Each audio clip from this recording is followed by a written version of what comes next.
कि उन्होंने सारे इंडस्ट्रियलिस्ट के साथ हमें भी अप्रिसिएशन दी है, which gives us more motivation कि हम और ज़्यादा काम करें। बेग साहब, आपने भी 11 अवार्ड्स अभी तक हासिल किए हैं। आज 11वां अवार्ड आपकी जो बे ग्रुप ऑफ इंडस्ट्रीज़ हैं उनने हासिल किया। ये जो 11 अवार्ड्स थे,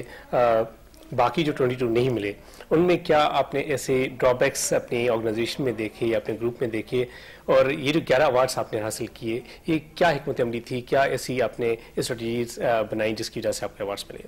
खालिद साहब, पहले तो अल्लाह का बहुत बड़ा करम है कि यह एजाज़ बे ग्रुप को मिला है कि 11वीं बार हमने ये ट्रॉफी हासिल की है for the export of the denim fabric. अच्छा, ये एक बड़ा एजाज़ होता है ना सिर्फ मालकान के लिए बल्कि मुलाजमीन जो काम करते हैं उनको ये एक बहुत बड़ी इंकरेजमेंट मिलती है। और सबसे बड़ा सहरा जो जाता है वो हमारे बायर्स को जाता है कि पाकिस्तान के जो हालात जा रहे हैं उसके बावजूद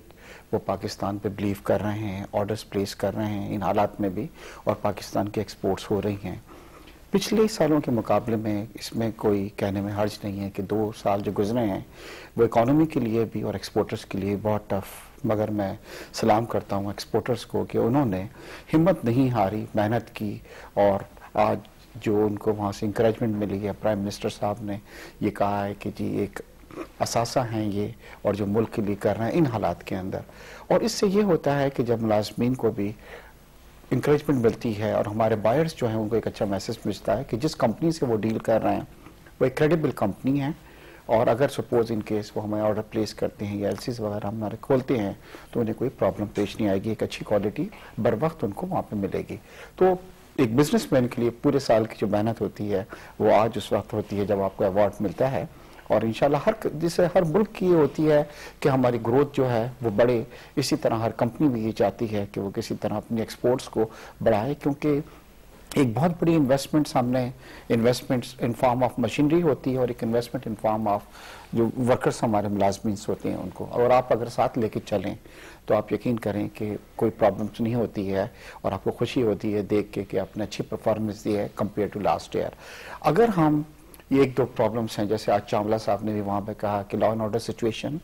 और हमारी एनर्जी क्राइसिस, आप यकीन करेंगे अगर इसको हम थोड़ा सा कंट्रोल कर लें तो हमारी जो टोटल एक्सपोर्ट्स हैं वो तकरीबन डबल हो सकती हैं। और आज बड़ा अच्छा वो मौका था, इस वक्त पाकिस्तान की टोटल जितनी भी एक्सपोर्ट होती हैं 20 अरब डॉलर की, वो लोग वहाँ पे मौजूद थे जिनका इसमें कंट्रीब्यूशन है। राइट साहब, टेक्सटाइल पॉलिसी आई, आपने भी देखा होगा कि $25 बिलियन का टारगेट रखा गया है नेक्स्ट 5 ईयर्स में। एक तो ये जो अगले 5 साल है इनमें क्या हिकमत अमली होनी चाहिए टेक्सटाइल सेक्टर की, इसके अलावा फिर 15 साल का जो टारगेट है वो है $75 बिलियन। क्या ये अचीव हो सकता है, नहीं हो सकता है? क्योंकि आपका ताल्लुक टेक्सटाइल इंडस्ट्री से, गवर्नमेंट से क्या इंसेंटिव्स आप एक्सपेक्ट कर रहे हैं और आप किन मार्केट्स को डिस्कवर करने की जो है वो कोशिश कर रहे हैं? देखिए, ये जो 25 बिलियन का टारगेट अभी प्राइम मिनिस्टर ने बात की और उन्होंने 5 साल में कहा, ये डूएबल है इन नेक्स्ट 2 to 3 इयर्स अगर हमें